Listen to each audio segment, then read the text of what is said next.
invite CEO of Swarajya magazine to take this event forward. So he will introduce, he will tell you about the economic seminar and then this event, how it came up and all that. Yeah. Thanks, Devinder. First of all, welcome once again.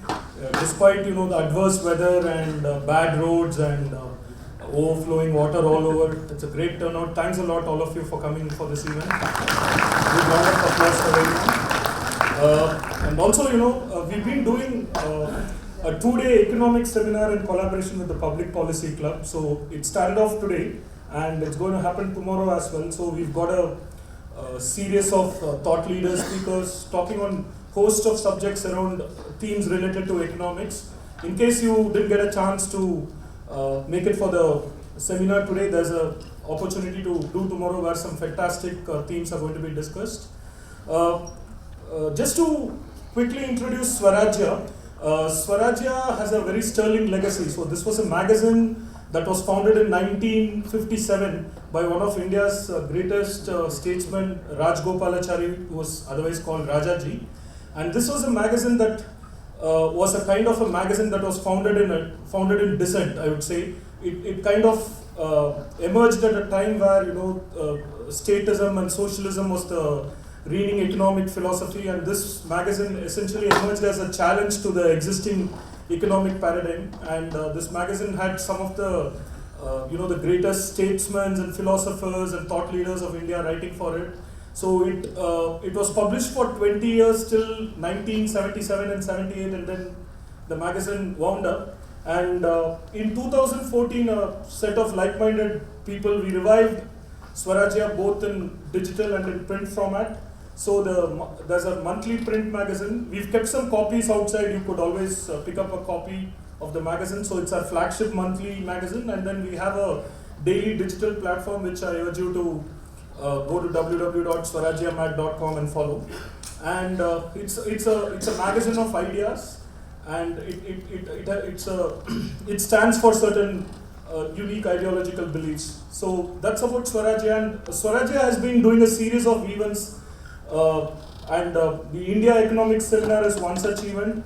Thanks to the enterprising members of the IIM Public Policy Club for helping us put together this event, and a big round of applause for them. And in addition to that, this particular evening, we are going to have this, what we have titled as Swarajya Conversations. So Swarajya Conversations is a kind of an 1-hour talk show format, typically with a thought leader, a technology doyen, a literary figure. So we've had very, very illustrious participants. And today, it gives me great pleasure in inviting two distinguished guests on the stage. First is Mr. Jagannathan. Mr. Jaggi is the editorial director of Swarajya, and Jaggi is a veteran media personality. He's kind of worked and edited several prestigious publications. His last assignment was setting up a very hugely popular digital outlet called the First Post. So pretty much, First Post was founded and set up by him, and then he's joined Swarajya to drive our complete digital and all our intellectual and outreach initiatives. So welcome, Jaggi sir. And Jaggi sir would be in conversation with Shri Nandan Nilekani, who's been extremely helpful in agreeing to our invitation to attend this evening. Nandan needs no introduction. He was a technology czar, set up one of India's greatest enterprise, then quit his job, joined the Indian government, and pretty much single-handedly was instrumental in setting up the Aadhaar infrastructure, which is now kind of emerged as the de facto platform for all the welfare initiatives of the government. So, like a trailblazer both in the private enterprise as well as in the state sector. So, none better than them to discuss the topic for today's evening. As all of you know, we are entering an age of massive digital disruption. A lot of challenges around in terms of how the state is going to manage the digital disruption, and you can't find anybody better than Nandan to present his views. So I invite Nandan to the stage. A big round of applause for him.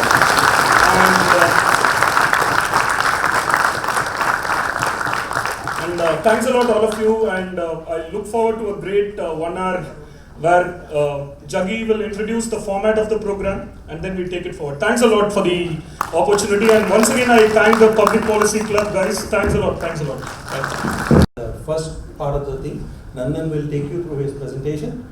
After he concludes, we'll have a short conversation with me on the issues that he's thrown up. After that, we'll be open to questions from the audience, and thank you.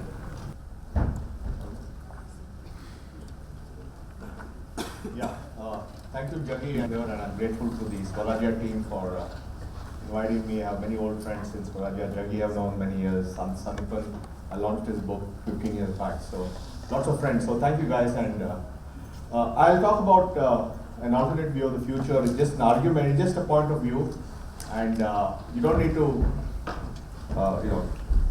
read every slide, because this slide deck you can they'll distribute that if you want the slide deck, so you don't need to stress yourself on that. But essentially, I have an argument which I'll put forward, and I think it's particularly relevant in today's age of disruption. Maybe you'll move this up. The conventional wisdom of how India is going to grow is based on broadly 3 implicit premises. One is that exports will lead our growth, and that's what China did, South Korea did, Japan did. It will be manufacturing led, so you'll make stuff, you'll make steel or cars or electronics or garments or shoes and so on. And this will be done by large employers who hire 100,000 people and so on. So that's the broad image we have, and many of our policies are built on this implicit assumption, make in India and so on. But I think our view is that it's really going to be radically different, and I'll try to explain why I think so. One is that I believe that India's growth will be led by domestic consumption. It will not be led by exports. It's not that exports will stop, but India's trade to GDP ratio has gone from 15% to 50%. It's unlikely to go beyond 50%. So it's not going to be an engine of growth. Similarly, it's not going to be manufacturing led, it's going to be led by services, and I'll explain why I think it is so. And also I believe it will be led by small businesses, aggregation of small businesses, and not a few large employers. And a big driver of this is the digitization of the Indian economy. I think mobile phones have become ubiquitous. 5.2 billion people around the world have mobile phones. And we are now seeing the emergence of the smartphone. And I think the smartphone has a couple of implications for all this. The first is that in the feature phone world, the mobile operators control access on the phone. For everything you have to go to the mobile operator, and so you really didn't have a well-developed market for services. You had this so-called thing called VAS services, value-added services, but nobody could really build big companies on that because it was controlled by the telcos. But what the smartphone has done, and thanks to over-the-top applications, you can now get applications on your phone without the telco coming in the way, which is what the whole net neutrality debate is all about. And so fundamentally now it's freed up the innovation on the phone. The second thing is that the phone is a huge generator of data on your consumption, because what you consume, what you see, where you are because of GPS, the movement of the phone because of the gyroscope. So suddenly the phone is a massive generator of data, which was not true earlier in the feature phone world.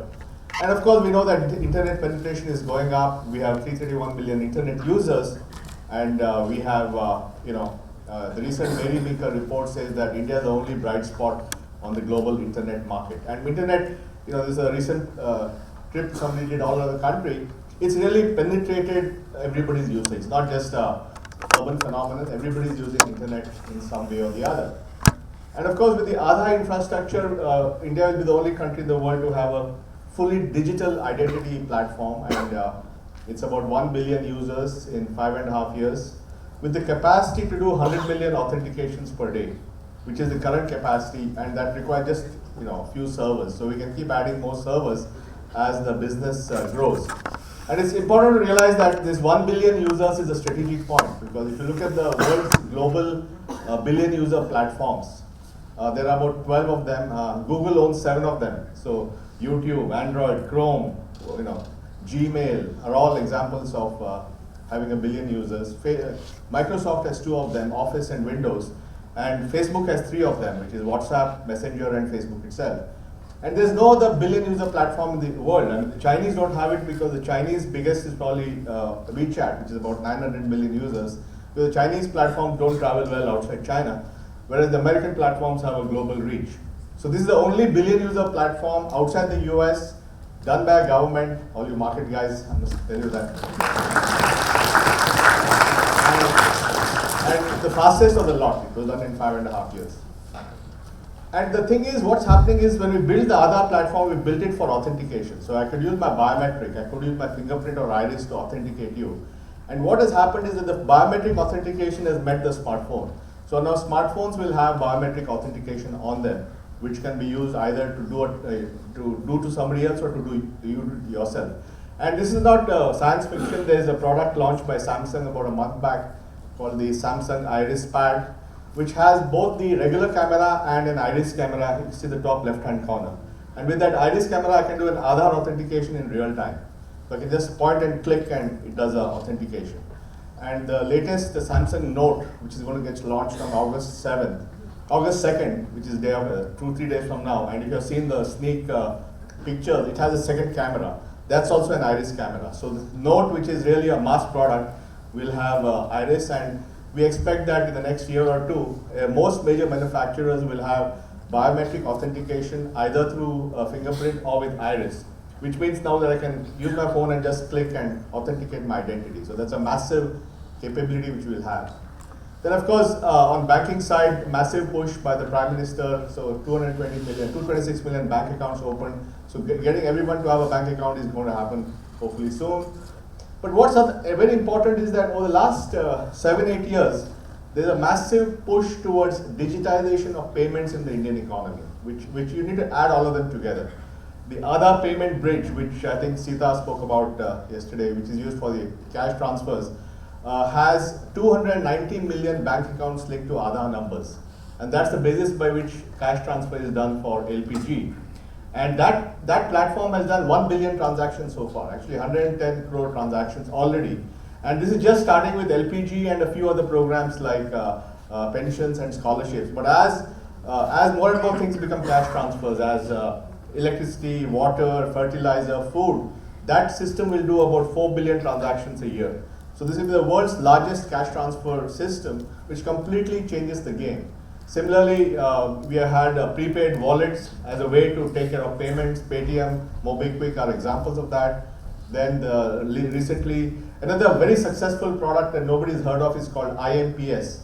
IMPS is the immediate payment system, innovation built by NPCI, which is a bank-owned company.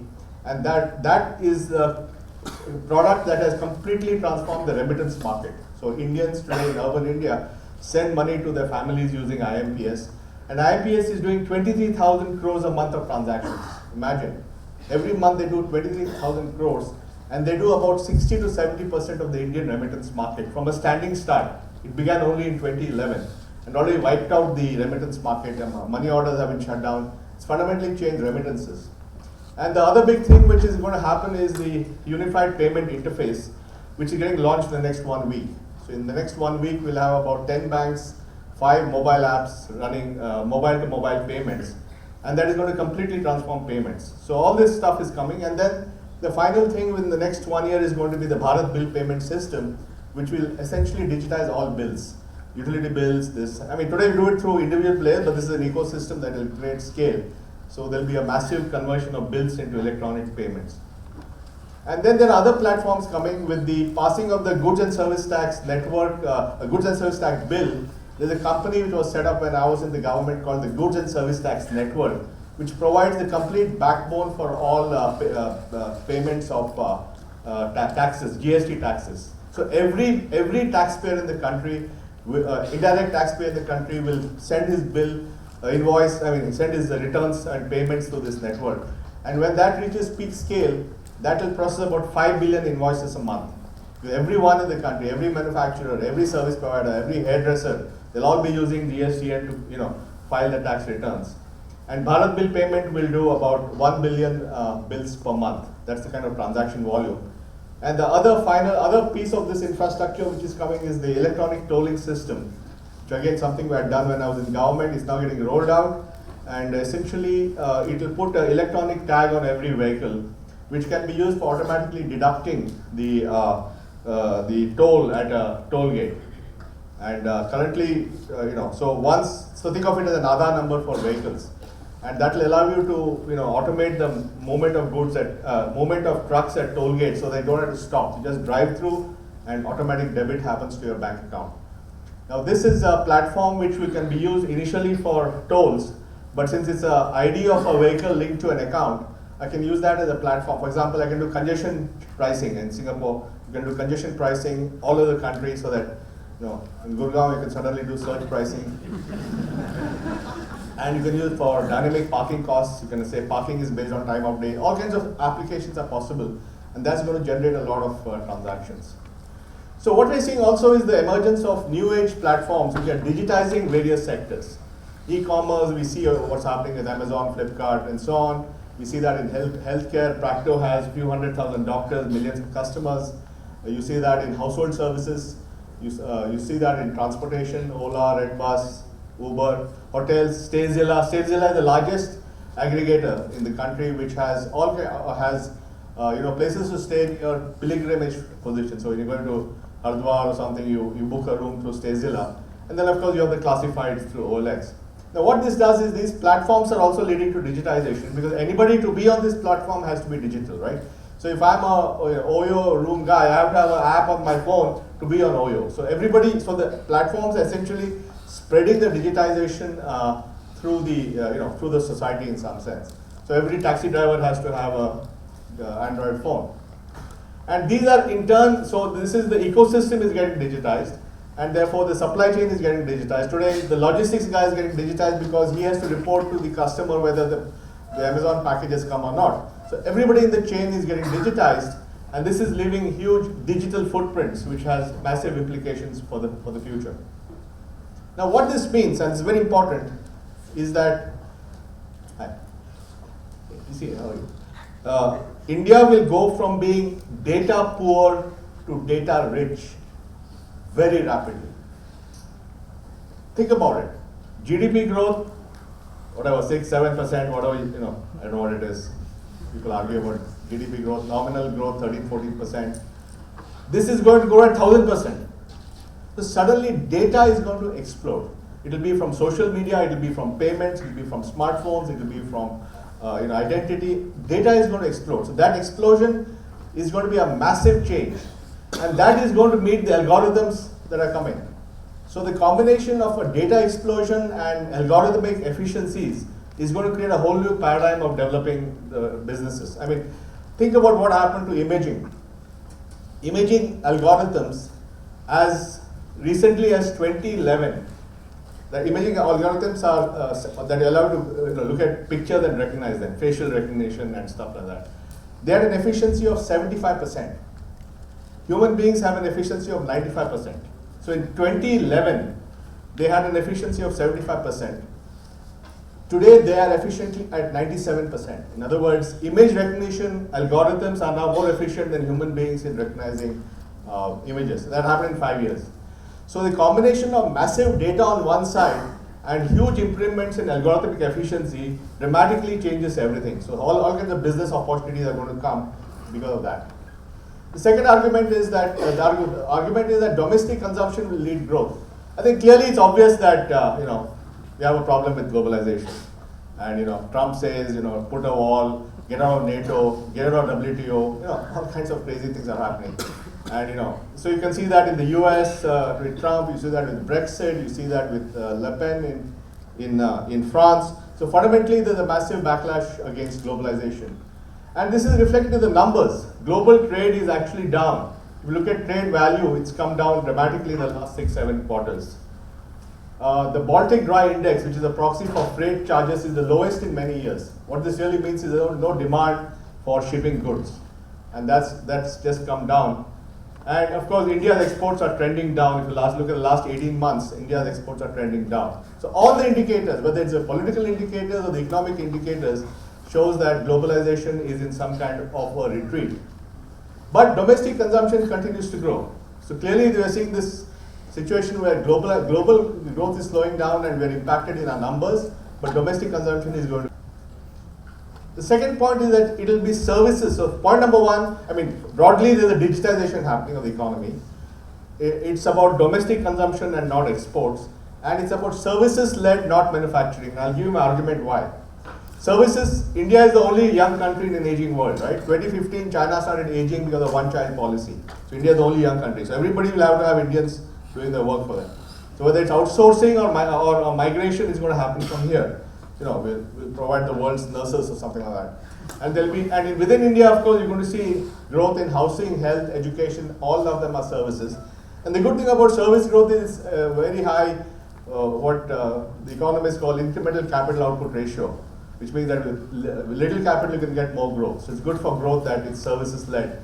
And so I think you're going to see services growing. And you see that in the figures, the MSME figure shows, for example, manufacturing growth at 9.5% for small businesses and services growth at 15.5%. So this is again data from the RBI. And clearly tourism underexploited. India does only 8 million foreign arrivals, Thailand does 25 million, Saudi Arabia has 18 million. So the point is that we have a huge place to go in services like tourism. But what is very important is that manufacturing is getting automated. This is something, and this is not a 20-year story, this is the next 5-year story. So let's be very clear. Manufacturing is getting automated at a scale and speed which you are not going to fully comprehend. For example, Foxconn is now replacing Chinese workers with robots. Forget about American workers, they're replacing Chinese workers with robots. The Tesla factory, the world's largest battery factory in Nevada, they call it the Gigafactory, is going to make all the batteries with very few employees, completely automated production line. How many of you know that about what Adidas is going to do with shoes? Anyone knows what's happening? Who's been tracking that? No one? Adidas, you've been tracking that? Yeah, they are manufacturing in Germany after 20 years using robots. 23 years after shoe production left Europe, Adidas is setting up 2 factories, completely robotic, to make shoes. And these shoes will be 500,000 shoes per factory. So 2 factories are going to produce 1 million shoes. Each shoe factory today is going to employ 160 employees. Right? So they will need 300 employees to make 1 million shoes. What is Adidas global production? 300 million shoes. How many workers? 1 million workers in Asia. Imagine if they replace those factories with all the robotic factories, which they will do. So 1 million workers in Asia making shoes will be replaced by 100,000 Germans in a robotic factory. End of shoes. Think about it. And Adidas is going to start making garments. What happens to our textile ministry, right? What I'm saying, just think about it. So the fundamental drivers of industrial growth, which are you start making shoes and you start making clothes and then all that is, where is it going, right? So, and this is like happening today. And these factories are coming up in the next few months. And because it's robotics, it will become better and better. So instead of needing 160 guys in the factory, you will manage 100 guys, 50 guys, 10 guys. Then what happens?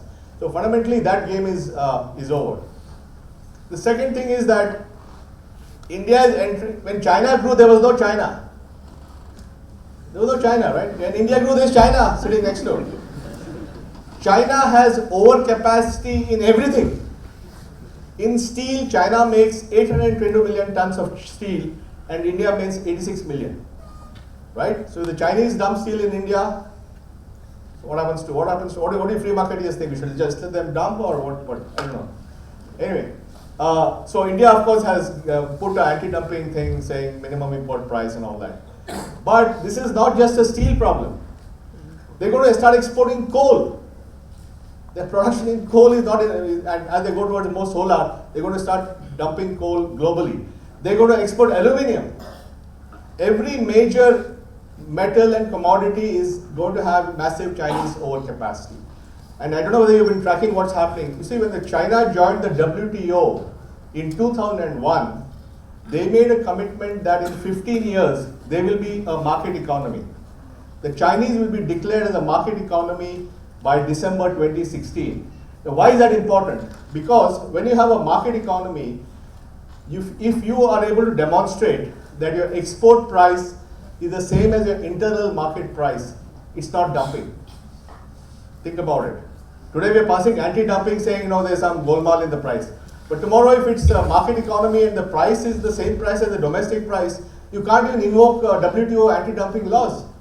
So look at the implications of all this on the economy, on producers, NPAs of banks. Lots of stuff is going to happen as major commodities, coal, aluminium, steel, all of them are going to get massive overcapacity.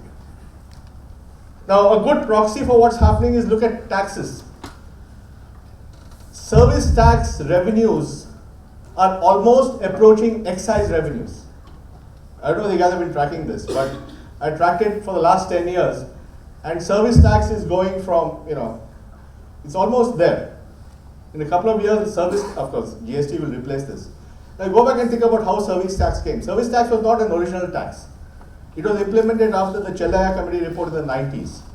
It was done by a constitutional amendment, because to impose these taxes, you need a constitutional amendment. None of the states protested, so all the service tax went to the center. But they thought a service tax, not a big deal. Service tax is now bigger than manufacturing tax. And in fact, the biggest argument for states to join GST is that they'll now start getting a piece of the service tax. That's really, nobody seems to be making this argument, but service tax is almost equal to excise. That's a great proxy for how the market is growing. And then small business is going to lead this. It's not going to be large companies, 100,000 employees, all that is not going to happen. That is because a new structure is emerging where platforms are going to aggregate small producers, right? And these small producers will have a few employees, but they'll generate massive employment outside the platform, and they will do it through data and common services. So for, right?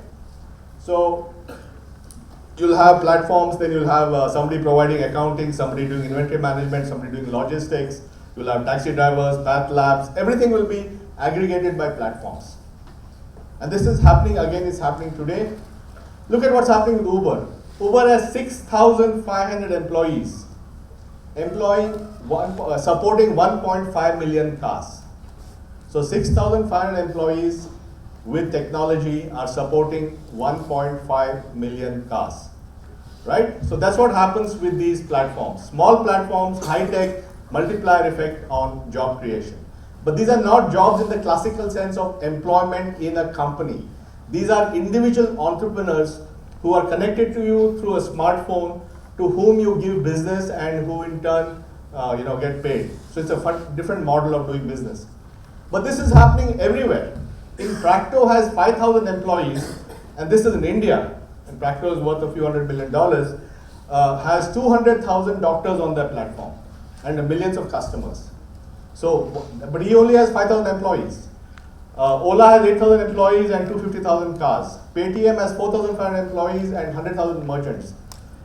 Vivian, you don't have to write it, you can take the presentation. Flipkart has 23,000 employees and 100,000 merchants. So think about how these platform multiple are, right? So if I'm a platform, I'm Amazon and I have 500,000 merchants on my platform, and each of those merchants has 5 employees. It's 2.5 million employees on my few thousand employees. So the multiplier is going to be different. So platformization will drive employment, but in a very different way. Not in terms of internal employees. Who needs EPFO now? Where's Manish? She's gone. Forget about EPFO is yesterday's story. You'll have a completely different paradigm. Sorry, Mr. Asher, it's going to be very different. So I think we have to think about designing an architecture for a platformized economy. And obviously these will create more efficiency. So, the guy who's driving my car went off and he's joined Uber. And I met him the other day and he says he's got...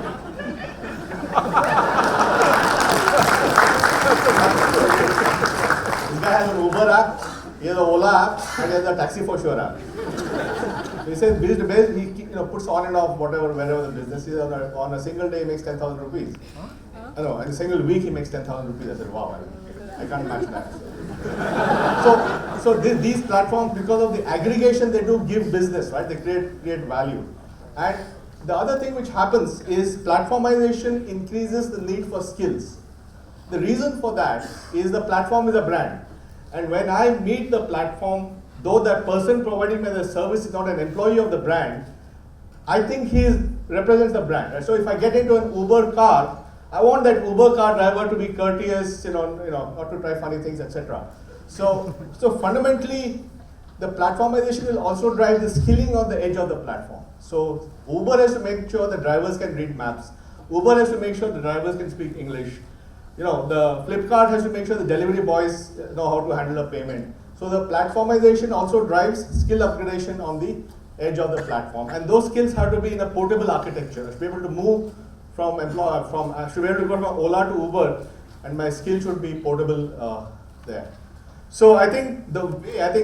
Asha, you got to think of this as a problem also. How do you think of safety nets in this world? If you look at the EPFO design in India, it assumes you'll work for the same guy for 40 years. Seriously. I mean, you can't, if you change your job, it takes you 6 months to change your EPFO account. Now they're saying some UAN, and I don't know what that is, but anyway. So it assumes that 25 will join HMT and retire at 65. That game is over, right? So how do you create a portable set of benefits? How do you make sure pensions, healthcare, education, savings, skills, everything is portable. Everything is on your smartphone. Everything is one click. So I should be able to, when I move from Ola to Uber, I can just click, and I get it from NPS on my phone. So I think it's a radical redesign of the way we think of social security, it has been completely portable architecture where everybody has the ability to move around without friction and transaction cost. And I think, but these platforms are the way to go. They're going to solve problems. They're going to create significant value, and today the total market cap of platforms unlisted is, I would say, about, and if I exclude Amazon, is probably about $20-25 billion, and they're just starting, right? So it's going to grow. So 3 things, right? Broadly, there's digitization of the economy. So it's going to be domestic consumption and not exports. It's going to be services, not manufacturing. It's going to be platforms and not large companies. But we have an advantage in India. If you look at the rest of the world, the interesting thing is goods markets are single market, but services are not. This is the only country where the goods market is fragmented and services is national. Think about it. I don't know that you know, but in the United States, if you launch an insurance policy, you have to get approval from 50 regulators. If you launch a mortgage, you have to get approval from 50 regulators. In India, to launch an insurance policy or mortgage, you go to one guy, IRDA or SEBI or PFRDA or RBI. So the fact is, we have a single market for services. We don't have it for products. Hopefully when GST comes, that will happen. And we certainly don't have it for agriculture, where the poor farmer has to go and sell in the APMC and he can't even sell in the next village.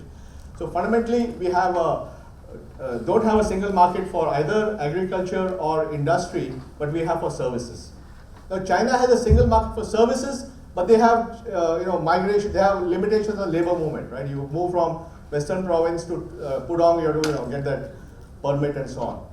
India is the only market which has a single market for banking, telecom, insurance, pensions, etc., and free movement of labor.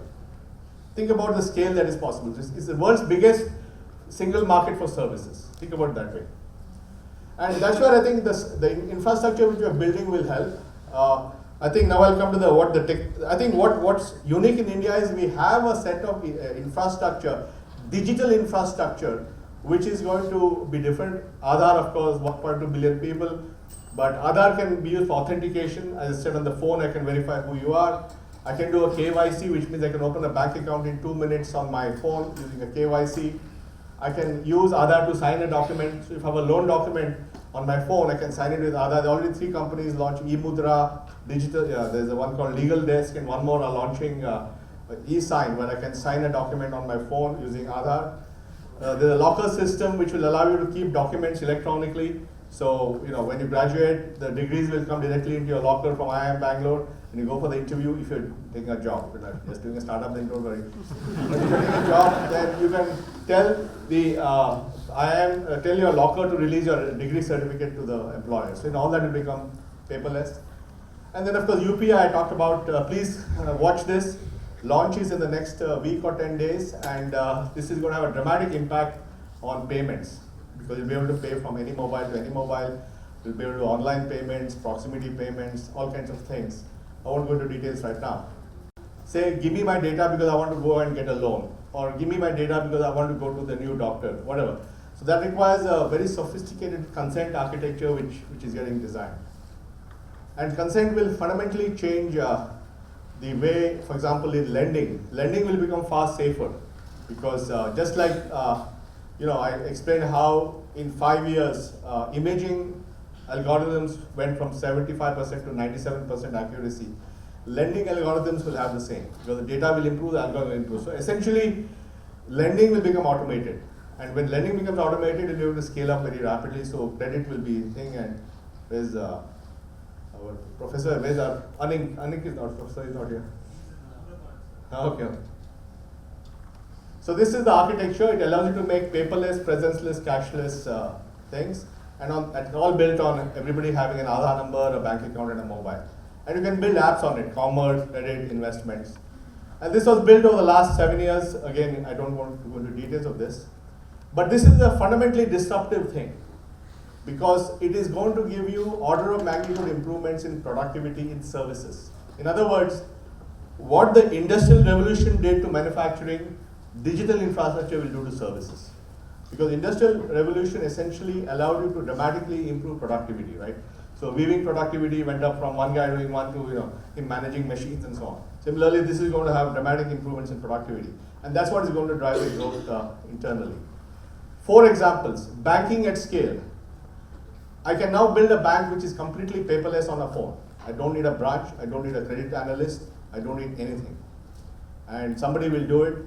And this is all using algorithms. And think about, the recent Credit Suisse report shows that India is going to have a massive increase in banking, but this is not giving 5,000 crores to some guy who runs away and NPA, not that model.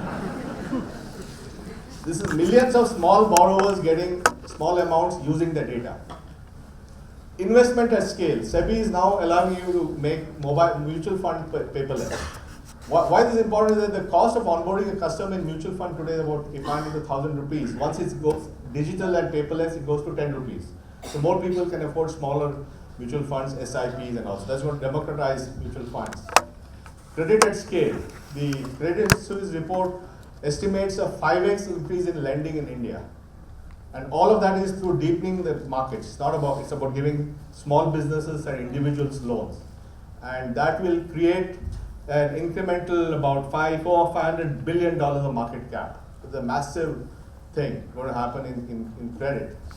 And skilling at scale. I explained why skilling is going to be driven by platforms. Platforms will require their workers to be skilled because their brand is at stake.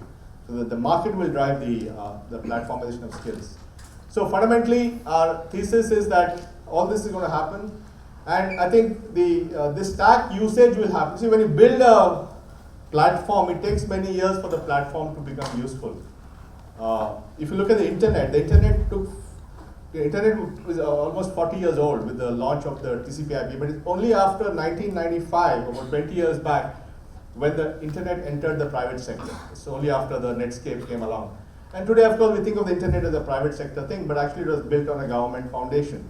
Similarly, GPS was built on a government foundation, and today Google Maps and Uber and all use GPS, right? So, but actually built on a similarly, this foundation that was built by government over the next 10 years will build a dramatic number of applications, which we can talk about.